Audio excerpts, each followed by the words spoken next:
మేడారం సమ్మక్క సారళమ్మ తల్లుల దర్శనానికి భారీగా భక్తులు పోటెత్తుతున్నారు.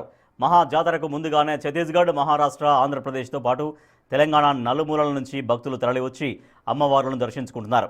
ఈసారి మహా జాతరను అంగరంగ వైభవంగా నిర్వహించేందుకు ప్రభుత్వం ఏర్పాట్లు చేస్తోంది. గతంలో ఎన్నడూ లేని విధంగా రహదారుల నిర్మాణం, జంపన్న వాగులో ప్రత్యేక ఏర్పాట్లతో పాటు అమ్మవార్ల గద్దెల ప్రాంగణ అభివృద్ధి పనులు భక్తులను మంత్రముగ్ధులను చేస్తున్నాయి.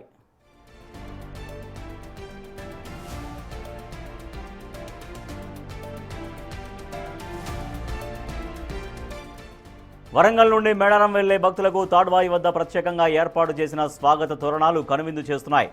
ఆదివాసీలకు ప్రత్యేకమైన గుస్సాడి నృత్యం చేస్తున్న శిల్పాలు ఆకట్టుకుంటున్నాయి. మేడారం ప్రధాన గద్దెల ప్రాంగణం ఎదుట ఆదివాసీ జంక్షన్ ఏర్పాటు చేశారు. ఇక్కడ గుస్సాడి నృత్యం చేస్తున్న ఆదివాసీల విగ్రహాలు, వాటర్ ఫౌంటైన్ నిర్మించారు. దీంతో అమ్మవార్ల ప్రాంగణానికి చేరుకున్న భక్తులకు ఆదివాసీ సంస్కృతి సంప్రదాయాలు కొట్టొచ్చినట్లు కనిపిస్తున్నాయి.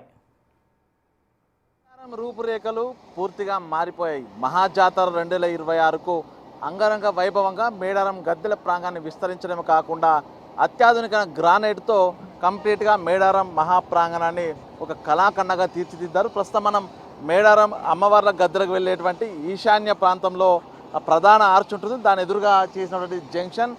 సో ఇక్కడ అమ్మవార్లకు సంబంధించిన పడిగే ప్రతిమలను, అదేవిధంగా ఆదివాసులకు చెందినటువంటి ఆ యొక్క విగ్రహాలను ఈ యొక్క జంక్షన్లో ఏర్పాటు చేసి కంప్లీట్గా ఒక లైటింగ్ ఫౌంటైన్తో ప్రత్యేక ఆకర్షణగా అమ్మవారి ప్రధాన ఆలయం ఎంత ఇట్లా ఏర్పాటు చేశారు. మనం ఈ జంక్షన్ వద్ద కూడా కంప్లీట్గా ఆదివాసీలకు చెందినటువంటి గుస్సాది నృత్యం చేస్తున్నటువంటి ఆదివాసీలు వాళ్ళు జీవనోపాధి వెళ్ళండి వేట కోసం వెళ్ళేటువంటి తంతు, అదేవిధంగా ఆదివాసీల కట్టుబొట్టు ఏ విధంగా ఉంటుందనేది ఈ యొక్క విగ్రహాలను చూడొచ్చు. అమ్మవార్లను ఆరాధించడానికి వచ్చేటువంటి ఆదివాసీ భక్తులు ఈ విధంగా పల్లెల్లో పసుపు కుంకుమలు తీసుకొని అమ్మవార్ల గద్దెల వద్దకు వచ్చి వాళ్ళను ఆరాధిస్తూ మొక్కులు చెల్లించుకుంటూ, సో అదే ప్రస్తుతం మనం చూడొచ్చు.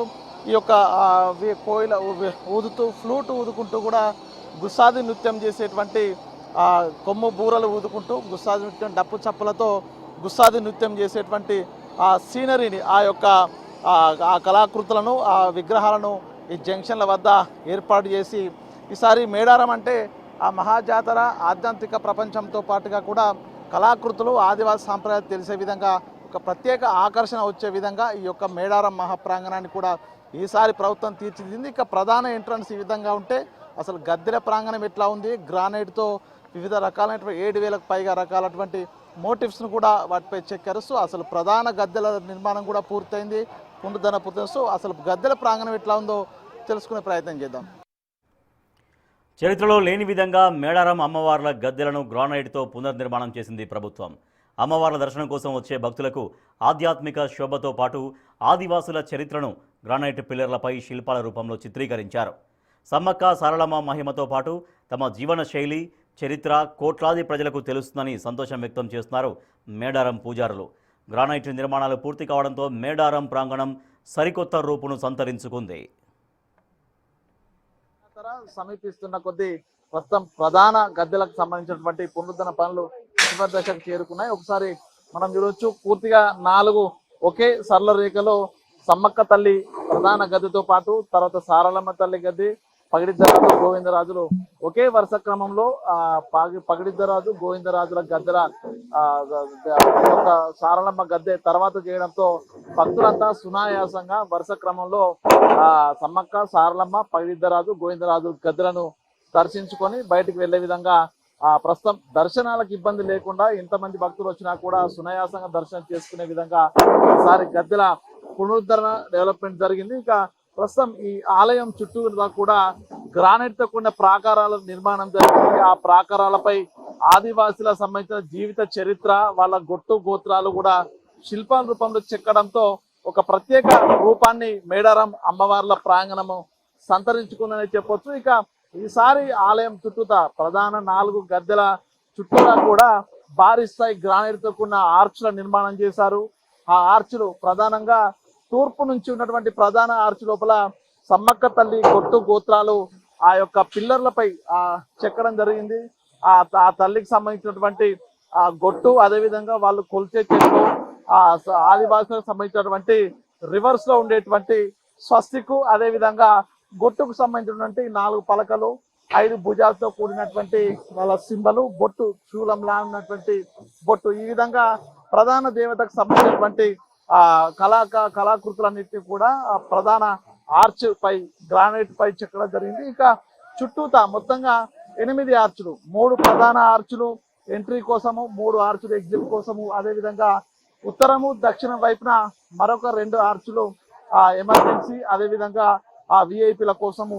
ఈ విధంగా చుట్టూతా 8 ఆర్చులు ఏర్పాటు చేసి ప్రస్తుతం ఈ యొక్క ప్రాంగణం లోపలికి ఒకేసారి 7,000 నుంచి 8,000 మంది భక్తులు అమ్మవార్ల గద్దెల వద్దకు ఎంటర్ అయినా కూడా సునాయాసంగా తొక్కిసలాట జరగకుండా దర్శనం చేసుకొని వెళ్ళొచ్చు. ప్రస్తుతం మనం చూడొచ్చు ఈశాన్య ప్రాంతం ఏదైతే సమ్మక్క తల్లి కొలువైనటువంటి చిలకల గుట్ట వైపు వెళ్ళేటువంటి మార్గం, అది సమ్మక్క తల్లి చిలకల గుట్ట నుంచి ఈశాన్య మార్గం గుండా గద్దెలకు ఈశాన్య ప్రాంతం నుంచి ఆ చిలకల గుట్ట నుంచి సమ్మక్క తల్లి గద్దెలపైకి వస్తుంది. ఆ వచ్చే క్రమంలో కూడా ప్రధాన ఆర్చ్, మెయిన్ ఎంట్రన్స్ ఆర్చ్ అది. ఈ యొక్క 4 గద్దెలతో కూడినటువంటి ప్రధాన గద్దెల ప్రాంగణానికి మెయిన్ ఎంట్రన్స్ ఆర్చ్. గతంలో చిన్నగా దాదాపు 10 నుంచి 15 మంది కూడా రాలేని పరిస్థితి ఉండేది. కానీ పునరుద్ధరణ చేసిన తర్వాత ఒకేసారి 150 నుంచి 200 మంది ఒకేసారి ఆర్చ్ లోపలికి ఎంట్రీ అయ్యే విధంగా ఆ ఆర్చ్ వైడనింగ్ చేశారు. సో పూర్తిగా గ్రానైట్ తో నిర్మాణం చేశారు. ఇక ప్రధానమైనటువంటి గద్దెల ప్రాంగణాన్ని ఈ విధంగా పునరుద్ధరణ చేసి గ్రానైట్ తో సర్వాంగ సుందరంగా ముస్తాబు చేయడంతో పాటు ఆధ్యాత్మిక శోభతో అదేవిధంగా ప్రత్యేకంగా ఆదివాసుల చరిత్రను సంస్కృతి తెలిపే విధంగా ఆ చిహ్నాలు గొట్టు గోత్రాలు అప్పుడు ఉన్నటువంటి సంస్కృతిని ప్రతిబింబించే విధంగా ఆ యొక్క శిల్పాలపై కళాకృతి చెక్కరికి. మరోవైపు ప్రాంగణం అంతా కూడా కంప్లీట్ గా పర్మనెంట్ వర్క్స్ జరుగుతూ ఉన్నాయి. భక్తులు వచ్చేందుకు ఏదైతే ఆ క్యూ లైన్స్ ఉన్నాయో వాటిని కూడా కంప్లీట్ గా ఈసారి రెనోవేట్ చేశారు. పర్మనెంట్ స్ట్రక్చర్స్ ఏర్పాటు చేస్తూ వచ్చేటువంటి తరాలు దాదాపు 200-300 ఏళ్ల వరకు కూడా ఎటువంటి ఇబ్బందులు లేకుండా జాతర నిర్వహించే విధంగా ప్రస్తుతం పర్మనెంట్ నిర్మాణాలు కూడా చివరి దశకైతే చేరుకున్న పరిస్థితి. మొత్తానికి 251 కోట్ల రూపాయల నిధులను వెచ్చించి ఈసారి 101 కోట్లు గద్దెలను పగిడిద్దరాజు గోవిందరాజు గద్దెలను కిందికి జరపడం, అదేవిధంగా పునరుద్ధరణ 4 గద్దెల పునరుద్ధరణ డెవలప్మెంట్ జరిపితే 150 కోట్ల రూపాయలతోని జాతర నిర్వహణ కోసము భక్తుల సౌకర్యార్థము రోడ్ల వైడనింగ్ అదేవిధంగా పారిశుద్ధ్యము పూర్తి స్థాయి లోపల వచ్చే భక్తులు చేరదీరేందుకు ప్రత్యేక పార్కింగ్ స్థలాలు ఏర్పాటు చేసి ఈసారి అంగరంగ వైభవంగా మేడారం మహాజాతర 2026 నిర్వహించేందుకు ప్రభుత్వం అయితే అన్ని ఏర్పాట్లు చేసిన పరిస్థితి. విడజల్లి సంతోష్తో వేణు బిగ్ టీవీ మేడారం. మేడారం జాతరకు వచ్చే భక్తులు వరుస క్రమంలో అమర్చిన అమ్మవార్ల గద్దెలను సునాయాసంగా దర్శించుకునే విధంగా పగిడిద్దరాజు గోవిందరాజుల గద్దెలను పునఃప్రతిష్ఠించారు. శతాబ్దాల పాటు నిలిచి ఉండేలా గద్దెలను గ్రానైట్తో ఆధునీకరించడంతో పాటు చుట్టూ గ్రానైట్ ప్రాకారం నిర్మించారు. ఆలయాన్ని అత్యద్భుతంగా పునర్నిర్మాణం చేస్తుండడంతో ముందస్తుగానే భక్తులు మేడారానికి తరలి వస్తున్నారు. దశాబ్దాల కాలంగా అమ్మవారు దర్శనం చేసుకున్నప్పటికీ ఈసారి కొత్త అనుభూతి కలుగుతోందని భక్తులు సంతోషం వ్యక్తం చేస్తున్నారు. జాతరలకు 15 రోజుల ముందు నుంచే భారీగా భక్తులు అమ్మవార్ల చెంతకొచ్చి మొక్కులు చెల్లించుకుంటున్నారు. సో మనం చూడొచ్చు తెలుగు రాష్ట్రాల నుంచే కాకుండా ఛత్తీస్గఢ్ మహారాష్ట్ర నుంచి కూడా భారీగా భక్తులు అమ్మవార్ల చెంతకొచ్చి సమ్మక్క సారలమ్మను దర్శించుకుంటూ మొక్కులు చెల్లించుకుంటూ ముందస్తు మొక్కులతోనే మేడారం అంతా కూడా ఒక ముందస్తు జాతర వచ్చిందా అనే విధంగా ప్రస్తుతము భారీ భక్తజన సందోహంతో కూడా మేడారం కంప్లీట్గా భక్తజనంతో నిండిపోయినటువంటి పరిస్థితి. ప్రస్తుతం భక్తులు ఉన్నారు. సో వాళ్ళతో మాట్లాడదాం. అమ్మ, ఎప్పటి నుంచి వస్తున్నారు మేడారం దగ్గరికి? ఎన్నేళ్ళు అయింది రాబట్టి ఇక్కడికి? సంవత్సరం అయిపోయింది. చెప్పు. 3 ఏళ్ళు. 10 సంవత్సరాల నుంచి వస్తున్నాం. ఎట్లా ఉంది గుడి? బాగానే ఉంది. స్టార్టింగ్ వచ్చినప్పుడు ఎట్లుంది, ఇప్పుడు ఎట్లుంది? ఇప్పుడు అంతా కూలగొట్టిండు కదండి, ఇప్పుడు కరెక్ట్ తెలియదు కదా అది. ఎట్లా ఉందమ్మా అసలు టెంపుల్ ఇప్పుడు? మేమా 10-15 ఏళ్ళకెళ్ళి వస్తున్నాము. ఇప్పుడు బాగుంది. అంతకు ముందున లైట్స్ గీట్స్ ఏం లేవు. రాత్రిపూట దీపాలు పెట్టుకొని ఆ చెట్ల కింద ఉండేవాళ్ళము. మామూలుగా టెంట్లు గిట్లు వేసుకొని అట్లా ఉన్నాము. ఇప్పుడు మంచిగా అయింది. ఎంతమంది వచ్చారు మీరు? 40 మంది వచ్చినాం. హైదరాబాద్. మంచిగా అయింది. ఏంటి మరి ఇదివరకు కోరిన కోరికలు తీరినాయా? ఇది 4వసారి కోరికలు తీరినాయి అనుకున్నాయి. సో అమ్మ, ఎట్లా అనిపించింది? దర్శనం చేసుకోరు కదా, మంచిగా ఉంది ఆలయం? మంచిగానే ఉంది. ఎన్నేళ్ళ నుంచి వస్తున్నావు? అంత ఒక్కసారి వస్తాము, ఎప్పుడు వచ్చినా అట్లనే వస్తాం. అప్పటికి ఇప్పటికి తేడా లేదా? చాలా తేడా ఉంది. ఉంది ఉంది మంచిగా ఉందా లేదా మంచిగా ఉంది. ఓకే, మీరు చెప్పండి ఎట్లా ఉంది ఆలయము? గతంలో ఇప్పటికి చేంజ్ వచ్చింది, ఎట్లా అనిపిస్తుంది? చాలా చేంజ్ అయిపోయిందండి. నియర్ 25 years నుంచి వస్తున్నాము. చాలా చేంజ్ అయిపోయింది. అప్పుడు ఎట్లా వచ్చారు ఇక్కడికి? బస్లోనే అంతే. బస్లోనే ఇప్పుడు టూరిస్ట్ కట్టుకొని వచ్చాం. 43 members వచ్చాం. సో ఏంటి, ఎట్లా అనిపిస్తుంది అమ్మవారి మహిమ? అమ్మను దర్శించుకున్నాక ఉన్నది భగవంతుందే. సో పిల్లలు కూడా వచ్చారు. సో ఫ్యామిలీ అంతా కూడా హైదరాబాద్ నుంచి దాదాపు 40 మందికి పైగా బస్సులో వచ్చారు. సో ఎట్లా అమ్మవారిని దర్శించుకున్నావా? ఎట్లా ఉంది? ఏం మొక్కుకున్నావు అమ్మని? మంచిగా జరుపుకోవాలని. బాగుండాలని మొక్కుకున్నావా? సో ఏంటి మీకు ఎట్లా అనిపించింది అమ్మా అమ్మవారిని దర్శించుకో? ఎట్లా అనిపిస్తుంది మీకు? It is really beautiful and మహిమ చాలా ఉన్నది. God is great. మమ్మల్ని పిలిచిన దర్శనానికి అది that is very thankful to Sammakka Saramma ఇదివరకు వచ్చారా ఎప్పుడన్నా? ఎట్లా ఇప్పటికి చాలా మారిపోయింది కదా, ఎట్లా ఇప్పుడు చాలా డెవలప్మెంట్ కనిపిస్తుంది. చాలా బాగుంది.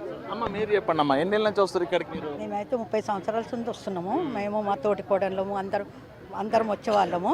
మేము అనుకున్నది అవుతుంది. మాకు పిల్లలు కావాలనుకుంటే కూడా పిల్లలు డెవలప్ అయినరు, పిల్లలు పుట్టినరు. చాలా మంచిగా అనిపిస్తుంది. ఎప్పుడు మిస్ చేయకుండా వస్తాం. ఎప్పుడు జాతర అయినా వస్తాం. వారం ముందు వస్తాము, మళ్ళీ దర్శనాలు చేసుకొని మళ్ళీ వెళ్తాం. ఇక్కడనే కూర్చొని వంటలు వండుకొని చేసి వారం రోజులు ఉండేసి వెళ్తాం. సో అప్పటికి ఇప్పటికి మారింది కదా గ్రాండ్ నిర్మల్, ఎట్లా అనిపిస్తుంది? అంత సంతోషం అనిపిస్తుంది కదా రావటానికి. చూసాం కదా, దాదాపు 30 ఏళ్ళ నుంచి కూడా వీళ్ళు అమ్మవారి దర్శనం కోసం అయితే వస్తున్నారు. సో ఇక్కడ ప్రస్తుతం ఆ అత్యద్భుతంగా నిర్మాణం చూసి కూడా సంతోషం వ్యక్తం చేసిన పరిస్థితి. సో పిల్ల పాపలతో కూడా ముందస్తుగానే వారం ముందు రోజుల నుంచే అమ్మవారి దర్శనం కోసం వస్తున్నారు. సో ఎట్లా అనిపిస్తుంది మీకు? సమ్మక్క సారమ్మ ఆలయం డెవలప్మెంట్ అయింది, చాలా డెవలప్మెంట్ అవుతుంది కదా. ఈసారి చాలా బాగా చేస్తారు సీతక్క గారు. చూద్దాం ఇంకా 28, 29 తారీఖు ఎలా ఉంటుందో అనేది. సో ఎన్నిసార్లు వచ్చారు ఇప్పటికి? ఇది మా 4th టైం అండి.